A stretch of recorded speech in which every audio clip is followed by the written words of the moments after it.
Assalamualaikum warahmatullahi wabarakatuh. Waalaikumsalam warahmatullahi wabarakatuh.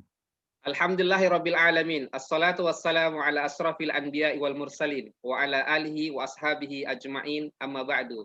Apa kabar semua sahabat Sendra? Semoga sehat dan sukses selalu bersama keluarga. Ketemu kembali bersama Sendra di acara ngobrol bareng ilmuwan. Biasanya kita juga ngobrol dengan tokoh ekonomi syariah.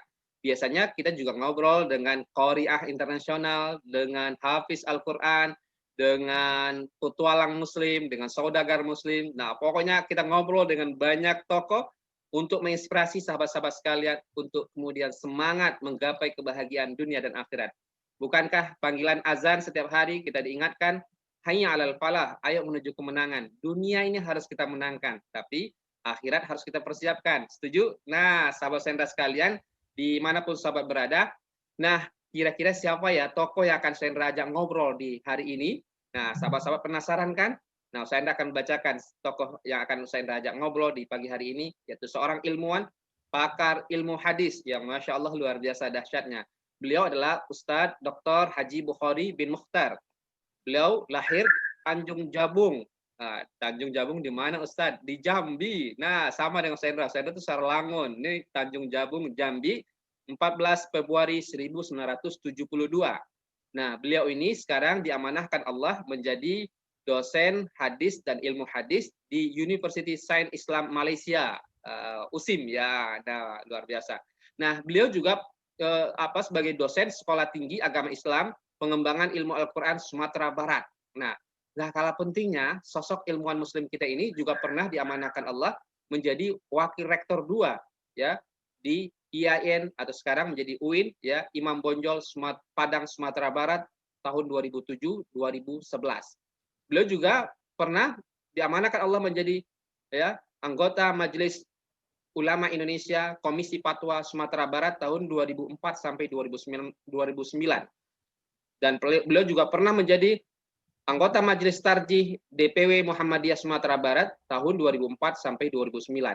Nggak kalah pentingnya, beliau juga pernah menjadi Wakil Direktur Pasca Sarjana Universitas Muhammadiyah Sumatera Barat tahun 2004 sampai 2008. Nggak kalah pentingnya nih, beliau seorang santri, alumni Pondok Pesantren Wali Songo Abar Ponorogo, Jawa Timur tahun 1991. Angkatan ke-25. Wah, kalau begitu kakak kelasnya Sendra dong. Sendra alumni 1995, alumni 29. Nah, sahabat-sahabat nggak sabaran kan? Kita akan sapa, kita akan berbagi ilmu. Mudah-mudahan beliau nanti akan banyak memberikan inspirasi dan ilmu untuk kita semuanya. Dan mudah-mudahan akan bermanfaat sekali untuk kita dan keluarga. Nah, kita akan sapa ya Ustadz Dr. Haji Bukhari bin Mukhtar di Sendra di Ciputat, beliau di Malaysia. Assalamualaikum Bang Ustadz Dr. Haji Bukhari. Waalaikumsalam warahmatullahi wabarakatuh. Kaif hali Ustadz? Alhamdulillah. Apa kabar? Alhamdulillah bikhair. Ahlan. Ahlan bik Ustadz, luar biasa. Luar biasa. Bang Ustadz, masyarakat bertanya nih, Bang Ustadz, apa kegiatan keilmuan yang sedang Bang Ustadz Dr. Bukhari tekuni atau lakukan saat ini nih? Alhamdulillah. Sekarang ini lebih fokus kepada mengajar, ya. Dan di samping mengajar juga melakukan beberapa riset lah dalam bidang hadis dan ilmu hadis. Dan sekarang juga sedang diamanahkan juga untuk memimpin Sekolah Tinggi Agama Islam Pengembangan Ilmu Al-Quran Sumatera Barat yang lebih banyak kepada leadership dan manajemen secara virtual gitu. Di samping itu juga memberikan juga bimbingan-bimbingan untuk pelatihan khususnya dan daurah-daurah ya, terkait dengan bidang hadis pada umumnya. Jadi selepas hiruk-pikuk daripada jabatan-jabatan birokrasi ya. Sekarang udah lebih banyak fokus kepada keilmuan. Wah, luar biasa ya Bang Ustadz Doktor ya. Di satu sisi sebagai seorang ulama ya, yang berbagi ilmu kepada umat, tapi di sisi lain juga sebagai seorang akademisi yang luar biasa, ya, melakukan riset, penulisan dan berbagai macamnya, termasuk berbagi ilmu yang berkaitan tentang ilmu hadis ini. Nah, Bang Ustadz Dokter, masyarakat juga bertanya nih, kalau boleh tahu, kapan Bang Ustadz Dokter Bukhari ini mulai tertarik belajar ilmu hadis? Ilmu hadis ini nggak semua orang kira-kira tertarik. Ini satu yang unik kira-kira. Kapan kira-kira kalau boleh tahu, Bang? Ya, sebenarnya kajian terhadap ilmu hadis itu berangkat dari nama itu. Jadi orang tua itu memberikan nama Bukhari, dan saya juga punya saudara kakak kandung namanya Muslim. Ya, walaupun kata orang terbalik antara harusnya kakaknya Bukhari, adiknya Muslim, tapi itulah orang tua kan. Dan di balik nama itu ada doa lah agar dapat uh, mengikuti jejak-jejak antara lain Al-Imam Al-Bukhari dan Al-Imam Muslim dan imam-imam yang lain. Jadi ketika S1 itu ya itu qadarullah, itu lepas tamat masuk di kuliah itu ngambil jurusannya tafsir hadis. Jadi jadi tafsir hadis itu dahulu dia sebenarnya double mayor kan. Tafsirnya 50, hadisnya 50. 50. Jadi yang keluar sana itu tidak jelas itu. Tafsirkah mayor dia atau hadisnya. Jadi awalnya kedua-duanya berat kan. Tapi dalam nulis skripsi itu saya ambil tafsir. Cuma selepas tamat itu walaupun apa namanya kajian-kajian hadis saya sebenarnya di S1 itu lebih tinggi hadisnya berbanding sisi Tafsir. Tapi waktu itu nulis ininya kepada tafsir. Dan selesai S1 itu diminta untuk jadi asisten dosen, ya. Langsung diminta jadi asisten dosen. Jadi oleh senior kita itu waktu itu dekannya bukan mengarahkan kita justru meneruskan tulisan tafsir kita, karena dia tahu mungkin kecenderungan kita sebenarnya. Malah diminta untuk jadi asisten di ilmu hadis dan hadis. Ya, dan begitu juga guru besar hadis ilmu hadis ketika itu juga ya justru mengambil untuk mengasisteni beliau juga di bidang hadis dan ilmu hadis, bukan di bidang tafsir dan Quran gitu. Jadi dari sana ya teruslah tamat S1, kemudian S2-nya juga tafsir hadis, saya tulis juga dalam bidang hadis. Kemudian ya mungkin bisa ditengok juga itu yang sudah dibukukan tesisnya, metode pemahaman hadis, sebuah kajian hermeneutik. Waktu itu hermeneutik booming kan. Ya, betul. Ditulis juga metode pemahaman hadis, sebuah kajian hermeneutik. Dan di S3 pun saya ngambilnya juga pengkajian Islam, khususnya hadis dan ilmu hadis. Jadi ada dulu Profesor Dr. Haji Syuhudi Ismail, MA, dia dokter pertama di Jakarta itu menulis tentang kaidah kesahihan sanad hadis. Tapi belum ada kawannya, itu kaidah kesahihan matan. Maka ketika itu saya menulis ya tentang disertasinya tentang kaidah kesahihan matan. Dan terus itu selesai S1, S3, kemudian balik ya, mengajar kembali di UIN Imam Bonjol. 2004 saya ambil postdoktor ke Universitas Al-Azhar Kairo untuk 1 semester. Ya, jadi belajar dan riset, ya belajar sama adik-adik kita di sana itu yang satu juga S2 dan juga S3, mana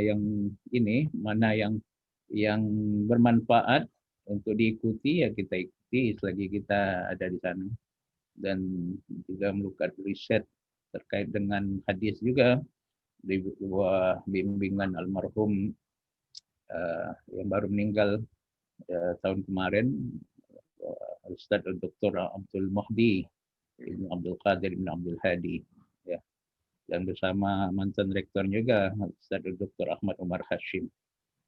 Jadi itu hadis ini sampai sana juga hadis.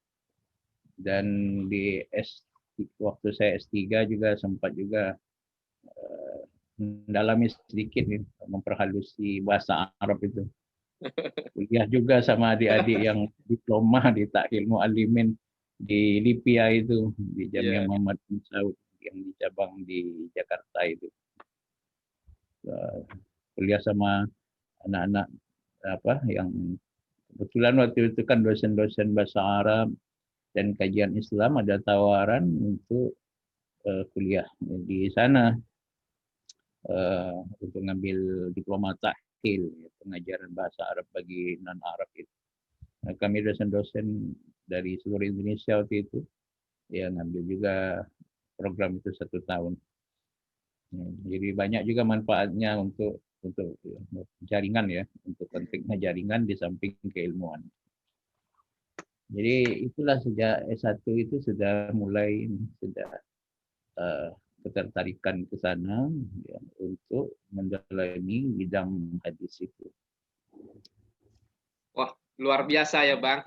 Dari awal semenjak Abang lahir, itu orang tua sudah berazam, sudah punya mimpi bagaimana nanti anak yang lahir ini menjadi seorang yang meneruskan perjuangan Rasulullah dan para sahabat dengan ilmu hadis yang luar biasa, memberi nama Bukhari, Imam Bukhari, dan saudaranya bernama Muslim. Waduh, ini inspirasi bagi kita semuanya. Kalau ingin anak-anak kita menjadi anak-anak yang hebat, nah nama itu sebuah doa yang luar biasa dahsyatnya. Dan kemudian, Masya Allah luar biasa, ya tidak cukup kemudian selesai S3 ya kemudian di tafsir hadis, tapi abang juga semangat ya untuk kemudian ambil postdoc ya. Bagi sahabat-sahabat, ini postdoc itu adalah di atasnya doktor namanya postdoc ya. Jadi ini Masya Allah luar biasa. Tidak hanya itu juga belajar di Lipia ya. Lipia itu adalah lembaga sekolah Arab yang ada di Jakarta. Dan Masya Allah, Ustaz Hendra dengan Bang Dr. Bukhari ini sudah kagum dengan ilmunya itu semenjak Ustaz Hendra kelas 1 di Ngabar, beliau kelas 6 pada saat itu jadi Kak Koor ya. Jadi Masya Allah luar biasa. Di Jakarta ketemu lagi Ustaz Hendra S2, beliau S3, tapi jurusannya berbeda. Jadi Masya Allah itu luar biasa dahsyatnya hazanah dan semangat beliau mencari ilmu terutama berkaitan tentang hadis ini. Nah, kalau boleh tahu nih Bang Ustadz Dr. Bukhari, ada nggak kiat atau kunci sukses belajar ilmu hadis nih? Bang Ustadz kan Masya Allah luar biasa. Sampai-sampai kemudian postdoc-nya pun sampai-sampai ke Al-Azhar Kairo. Saya pernah 2017 Bang ke Al-Azhar, tapi cuma jalan-jalan aja. Silakan Bang. Jadi sebenarnya belajar ilmu hadis itu ya kita harus tahu dulu bahwa wahyu diturunkan dari Allah Subhanahu wa taala itu kan ada 2. Pertama dia wahyu yang matlu. Wahyu yang matlu itu adalah Al-Qur'an, dan yang kedua ada wahyu yang ghairu matlu, yaitu hadis Rasulullah SAW. Jadi kedua-duanya itu adalah wahyu, baik itu wahyu matlu ataupun ghairu matlu. Dan kedua-duanya kita itu sahabat itu menerima wahyu yang matlu dan ghairu matlu itu dari Rasulullah. Jadi sebenarnya sumber ajaran Islam itu adalah wahyu, baik itu dari Al-Quran maupun dari hadis, yang kedua-duanya dari Rasulullah SAW. Maka dalam konteks ini kita kan diungkapkan in kuntum tuhibbunallaha fattabi'uni. Jika kamu mencintai Allah, maka fattabi'uni, maka ikutilah aku. Aku itu artinya Rasulullah. Maka tidak ada jalan lain untuk mencintai Allah itu caranya selain daripada mengikuti Rasulullah. Jadi ada istilah di sini, ada terma ta'assi. Ya, jadi menjadikan dia uswah. Nabi itu uswah, tapi tidak hanya uswah, tetapi juga qudwah. Sekarang ini ada uswah, tapi tidak dapat dijadikan qudwah. Ada juga yang qudwah, tapi tidak bisa menjadi uswah. Diikuti, tapi tidak bisa dijadikan uswah. Ada juga dia uswah, tapi tidak dapat dijadikan qudwah. Maka dari itu, karena keberadaan hadis itulah, maka untuk kita bisa mengikuti Rasul, maka kita perlu untuk mempelajari hadis itu. Karena sunnah Nabi itu, dia dibina di atas hadis. Jadi, kan selalu saya sampaikan itu ketika katakan, sallu kama ra'aitumuni usalli. Salatlah sebagai mana kamu melihat aku salat. Saya selalu sebutkan itu, hadis itu bukan untuk kita. Ya. Hadis sallu kama ra'aitumuni usalli itu bukan untuk kita, tetapi untuk sahabat. Karena yang bisa ru'yah kepada Nabi itu hanya sahabat. Iya, betul. Kita dapatnya yang diceritakan oleh sahabat itu, yang di dalam hadis itu. Nah, maka kalau kita ingin membangun salat, membangun haji, puasa, zakat dan sebagainya, termasuk aktivitas-aktivitas terkait dengan ibadah, muamalah, ya, akhlak dan lain-lain, maka kita harus refer ya kepada hadis untuk membangun sunnah dalam berbagai aspek, ya, termasuk dalam ibadah, muamalah, akhlak dan lain-lain sebagainya itu. Nah, justru itulah maka ya kita perlu untuk mendasari dulu kepada niat yang ikhlas. Ya. Ikhlas itu dia tidak nampak di awal. Ikhlas itu dia akan kelihatan di akhirnya. Karena kata ikhlas itu dia bukan khalasa tapi akhlasa. Jadi bukan dia murni sendiri, tetapi memurnikan. Jadi ikhlas, memurnikan. Nah, dan memurnikan itu dari awal sampai ke akhirnya. Kalau sampai di ujungnya, nah dia dapat memurnikan itu, maka yang melakukan disebut mukhlis, dan dia yang sudah berhasil mengukuhkan khalasahnya itu dari awal sampai akhir, maka dikenal dia dengan mukhlas. Nah, maka untuk ya kita sukses belajar apapun juga, ya mesti dahulu diawali dan dijalankan serta diakhiri dengan berupaya menjadi pribadi yang mukhlis itu. Sementara yang lain-lain itu nanti akan ikut saja. Ya, ya misalnya kita perlu cerdas, ya. Banyak juga orang yang bebal kemudian menjadi ini.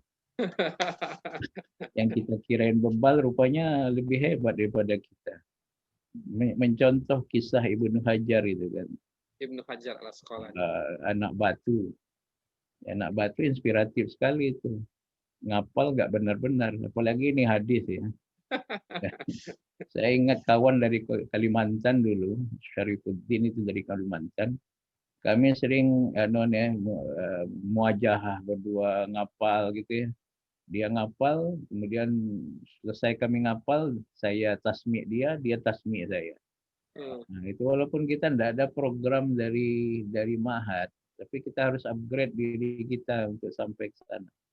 Apalagi waktu itu Mahat kita kan belum menekankan untuk tahfiz.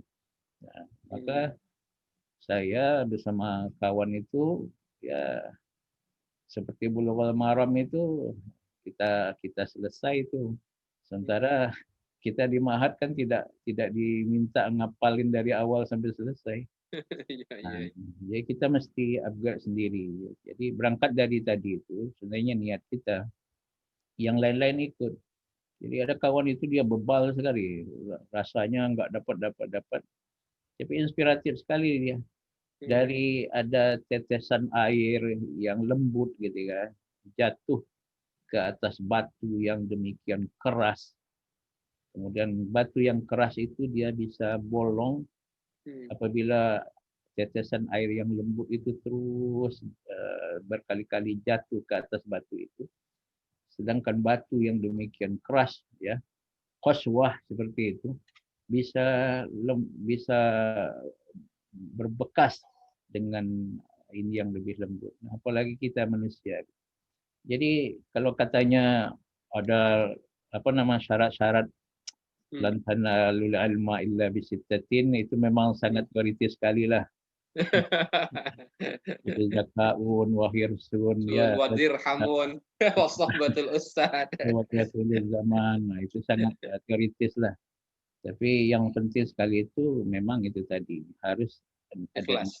ya, niat yang ikhlas, niat tidak hanya niat saja, tapi niat yang ikhlas untuk membantu Allah, ya, membantu Allah dalam mempertahankan ajaran Allah itu. Jadi Wah. kalau kita punya niat yang seperti itu, ya kan, inna nahnu nazzalna dzikra itu kan. Kami memelihara az-zikra. Ya, sana kalau ada kata kami itu kan, kami dalam Al-Quran atau dalam hadis itu artinya ada keikutsertaan makhluk di dalamnya. Bukan berarti kami li ta'zim.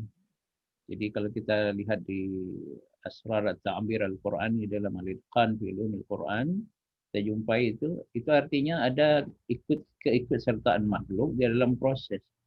Maka senanglah kita menjadi makhluk Allah yang diberikan kehormatan untuk mengikuti proses itu. Nah, tapi harus dari niatnya itu. Ya, niat yang ikhlas itu. Yang lain-lain itu ikut aja nanti. Wah, luar biasa. Artinya memang siapapun ingin sukses belajar ilmu hadis ini harus ikhlas. Dan inspirasi dari Ibnu Hajar tadi Masya Allah luar biasa. Artinya kalau kita istiqomah, yang besar, yang berat akan menjadi mudah, dan insya Allah semuanya akan mudah karena kita bersama Allah. Wah, makasih Bang. Nah, apa pesan Abang nih untuk generasi milenial kita? Generasi milenial kita ini kan generasi yang berubah nih Bang Ustadz Doktor. Dari generasi yang biasa membaca kepada generasi yang suka menonton video nih. Nah, kedua-duanya tentu hadir di masa yang berbeda kira-kira. Apa pesan Abang nih kira-kira untuk generasi milenial kita? Ya, perlu ditanamkan yang seperti tadi dulu. Jadi memahamkan bahwa Rasulullah itu uswah. Kemudian untuk mencintai Allah itu tidak ada cara lain selain ittiba kepada Rasulullah. Maka dari itu mereka itu justru perlu untuk mengikuti Rasul. Justru itu perlu, ya, kita perlu untuk memahamkan bagaimana sih Rasul itu sebenarnya. Nah, tentu dengan kita membaca khazanah-khazanah terkait dengan hadis itu. Nah, untuk zaman sekarang ini ya mungkin lebih banyak apa namanya anak-anak suka kepada audio visual, ya. Ya, tidak banyak yang mau membaca, lebih banyak ngomong hal-hal yang sangat virtual, yang digital, kan. Jika ada kesempatan anak-anak muda sekarang itu mempelajari hadis dan juga memiliki keahlian di bidang IT, ya, di bidang IT, alangkah baiknya kemampuan di bidang hadis itu dan kemampuan di bidang IT itu digunakan untuk meng-create, ya, meng-create suatu aplikasi atau sebuah short film, ya, yang kontennya dia pahami, kemudian dibentukkan dalam bentuk short film ataupun dalam bentuknya aplikasi yang itu sangat berguna bagi dia sendiri dan khususnya bagi masyarakat. Ya, jadi dia lebih bermanfaat. Gitu. Sebagai contoh, kita sekarang mengembangkan program-program atau program studi kalau istilah kita di Indonesia, sunnah dan multimedia. Ini, kalau kita di Indonesia kan agak sukar itu karena satu kakinya di Kemendiknas, satu lagi di Kemenak gitu. Tapi hal itu mungkin kalau di Indonesia. Jadi program studi sunnah dan multimedia. Jadi Sunnah dan multimedia. dikombainkan itu. Dan nanti untuk tahap awal memang dosen-dosennya satu dosen multimedia, satu dosen hadis. Tapi ketika sudah selesai anak itu, nanti selesai di S1-nya di situ, maka dia akan keluar menjadi pribadi integratif. Di dalamnya dirinya ada hadis atau sunnah, kemudian di dalam dirinya juga ada kemampuan IT yang untuk merancang aplikasi dan mungkin konten-konten yang diperlukan itu. Jadi dia tidak perlu lagi orang kedua, orang ketiga, karena dirinya sudah ada. Jadi anak-anak yang milenial sekarang itu diupayakan menjadi apa namanya kreator ya, pencipta. Jangan menjadi apa nah konsumer terus. Hanya Ya, share aja kira-kira gitu ya. jadi Share dan like. kita yang create dia punya konten. Jadi mungkin itu agak jangka panjang, agak menengah lah. Tapi dalam tahap awal tidak susah juga kita kolaboratif. Anak-anak milenial ini kolaboratif. Kawan-kawan yang punya kemampuan bidang hadis, kemudian satu lagi bidang IT, mereka duduk diskusi ya untuk hal-hal yang produktif kepada umat, meng-create sebuah aplikasi. Ya, saya tengok itu ada di pusat studi hadis yang bersama Dr. Ahmad Lutfi. Ya, Dr. Ahmad Lutfi, betul. Hadis misalnya kan, yang itu bagus untuk dikembangkan. Dan produk-produknya itu memang kalau kita cerita sekarang cerita-cerita yang ada di dalam hadis itu dengan menceritakan hadis itu sukar sekali. Tapi kalau kita sudah menceritakan hadis dengan audiovisual, itu artinya perlu kajian tematik.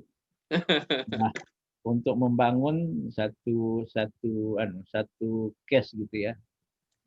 Bisa saya contohkan dulu waktu saya bimbing anak-anak itu untuk buat video tentang sholat saja.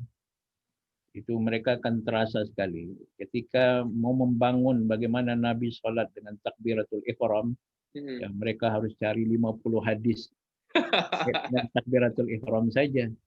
Dan itu harus diketahui oleh anak-anak bidang hadis. Bagaimana nanti membahasakan angkat tangannya seperti hadis itu memvisualkan itu kerjanya kawan-kawan di IT. Sehingga proyek ilmiahnya adalah dipotong-potong. Jadi sholat itu dipotong-potong, proyek takbir saja, proyek doa iftitah saja, proyek doa bacaan Al-Fatihah saja. Dan akhir dari proyek itu untuk mahasiswa satu batch itu adalah video tentang sholat. Kayak gini kita gabungkan proyek yang kita ceraikan itu, kemudian kita gabungkan menjadi satu ini. Jadi anak-anak yang milenial itu kerja-kerja yang sangat produktif yang seperti itu yang diperlukan. Kalau sekarang dia diajak untuk yuk baca hadis, ya, bagaimana membaca hadis? Bahasa Arabnya belum jelas. Tapi dia sudah dapat substansi hadis itu dengan aplikasi atau dengan dia nonton langsung apa yang sudah dikreasikan. Nah, yang mengkreasikan itu adalah milenial, anak milenial untuk milenial. Gitu. Wah, luar biasa. Belajar dari Malaysia, Masya Allah luar biasa, sunnah dan multimedia. Nah, ini juga menjadi PR kita bersama ke depan. Dan mudah-mudahan di satu sisi dia paham hadisnya, paham Al-Quran, tapi juga paham IT sebagai media dakwah. Wah, makasih Bang Ustadz Dokter. Nah, Bang Ustadz Dokter, ada nggak nih buku atau media sosial yang bisa diikuti oleh masyarakat Indonesia terutama atau masyarakat di dunia untuk bisa belajar ilmu hadis ini dengan Bang Ustadz Dokter?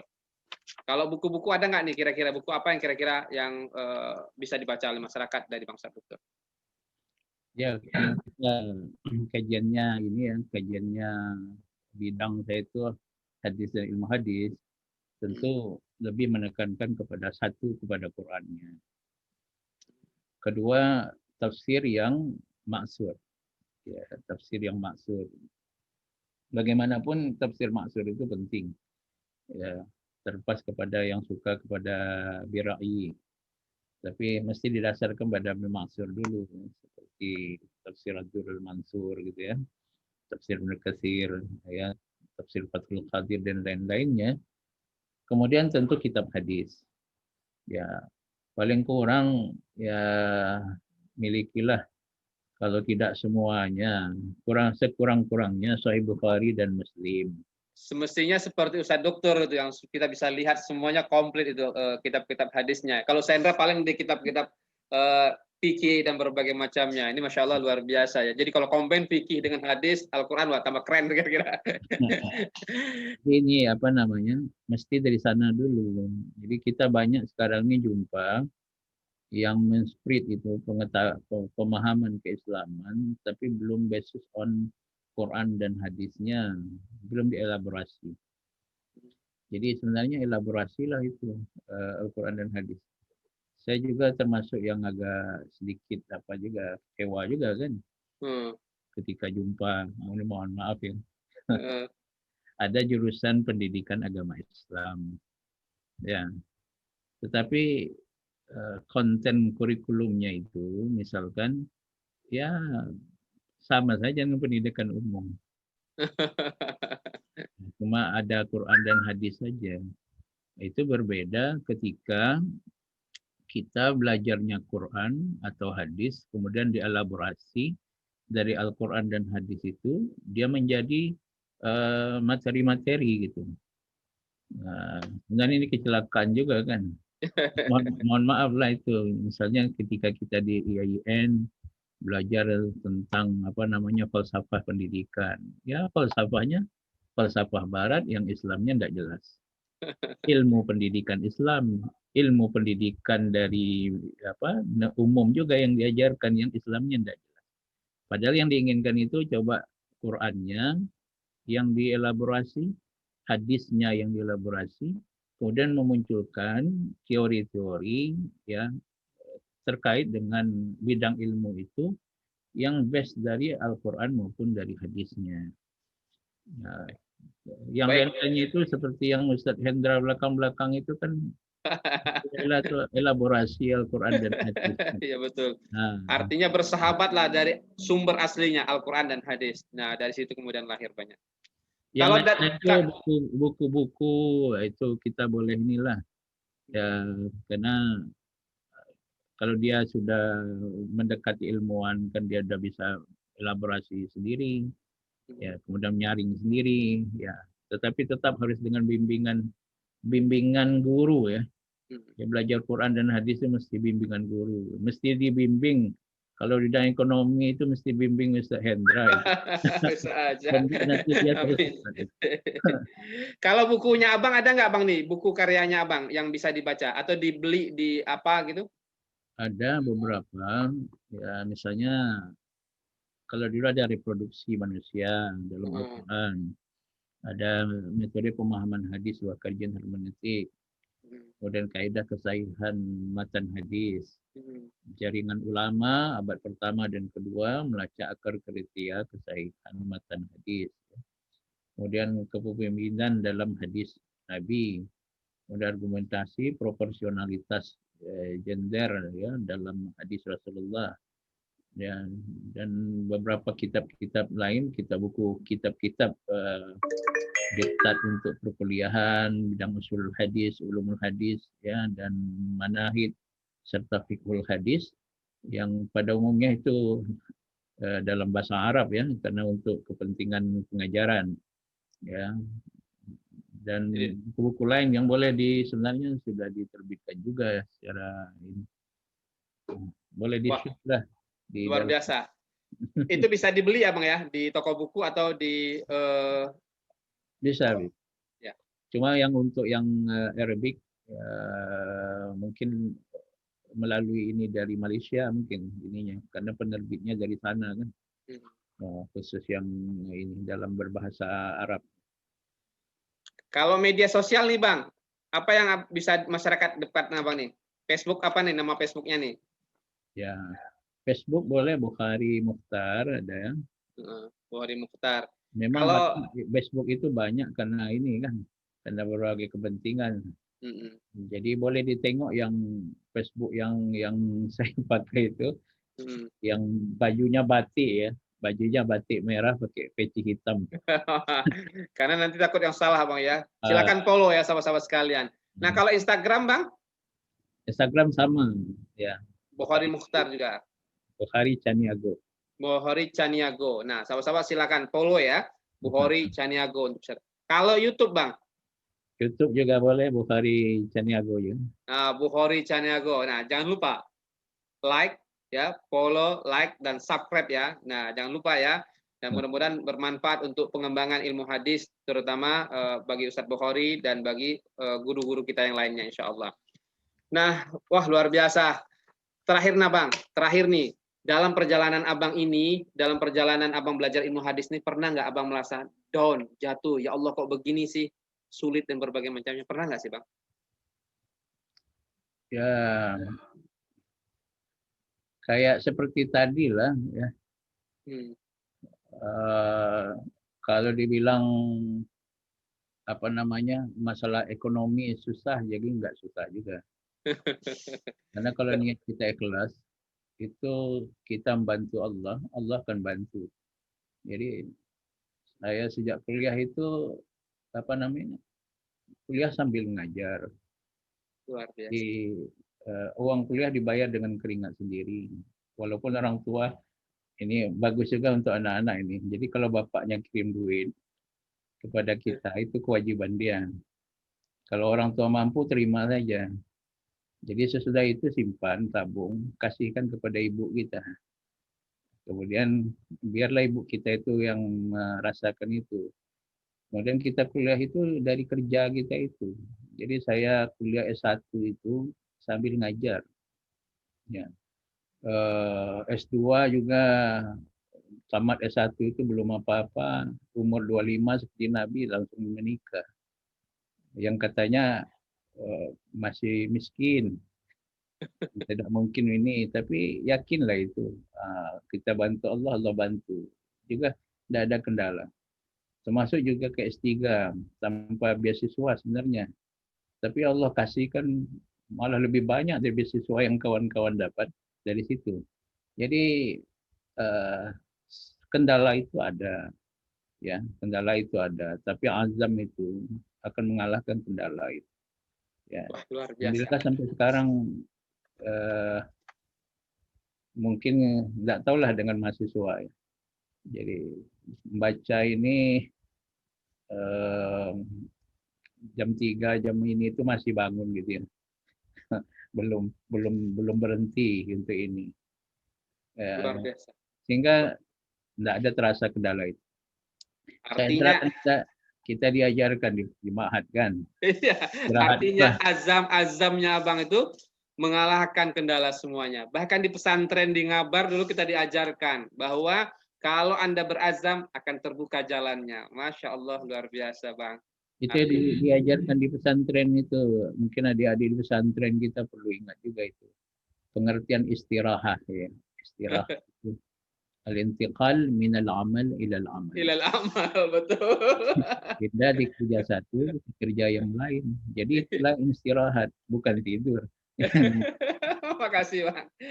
Waduh, luar biasa. Itu ingat saya Indra, iza sadaqal azmu Ya. Kalau kamu sedang berazam, maka terbukalah jalan yang lebar bagi azam-azammu. Jadi apalagi bersama Allah, jadi luar biasa. Kuncinya ikhlas, wah luar biasa. Makasih Bang Ustadz Dokter. Akadnya Hendra itu cuma 15 menit, tapi kalau sudah ngobrol tentang ilmu hadis, ilmu lain-lain, waduh, bermenit-menit. Jadi mohon maaf luar biasa, tapi mudah-mudahan ini bermanfaat bagi umat, bagi sahabat-sahabat sekalian. Nah, kalau boleh pesan terakhir untuk semua orang yang menonton acara kita nih, apa Bang? Pesan Abang nih, dari Malaysia. Jadi pesannya, why he can and I can't. Wah, kalau boleh tahu apa artinya tuh Bang? Ya, kenapa dia bisa, kok saya nggak bisa? Wah, luar biasa. Kenapa dia bisa? Juga. Karena kita sama-sama makannya kan. Iya, waduh. Allah. Jadi kalau memang dia bisa, kita mesti bisa. Semangat terus sahabat-sahabat sekalian ya. Kalau dia bisa, saya juga bisa. Nah, Allahnya sama, tempat mengadunya sama ya. Jadi Masya Allah luar biasa. Semangat terus. Makasih Bang Ustaz Dr. Bukhari. Baik sahabat Sendra sekalian dimanapun sahabat berada, itulah ngobrol Sendra dengan guru kita bersama, ilmuwan muslim pakar ilmu hadis yang luar biasa dahsyatnya, yang saat ini sedang diamanahkan Allah menjadi dosen di USIM ya, di Malaysia. Jadi Masya Allah luar biasa. Mudah-mudahan menginspirasi sahabat-sahabat sekalian untuk semangat belajar ilmu hadis dan semangat juga menggapai kebahagiaan dunia dan akhirat. Sekali lagi, syukran kasiran, terima kasih Bang Ustadz Dr. Bukhari. Jangan lupa sahabat sekalian, doakan guru kita hari ini, ilmuwan muslim kita hari ini, Bang Ustadz Dr. Bukhari dan keluarga, semoga Allah berkahi, Allah berikan kekuatan, dan senantiasa semangat terus berbagi ilmu dan inspirasi, terutama ilmu hadis untuk kita semuanya. Sekali lagi, salam hangat dari kami semuanya, dari Ustadz Hendra dan Ustadz Dr. Bukhari. Salam santri, salam ngabarian. Mau bilang salam apa lagi Bang Ustadz dari Malaysia? Assalamualaikum warahmatullahi wabarakatuh. Assalamualaikum. Sehat dan sukses selalu semua ya. Barakallah. Salam hangat dari kami semuanya. Assalamualaikum warahmatullahi wabarakatuh. Waalaikumsalam warahmatullahi wabarakatuh. Syukran Ustadz.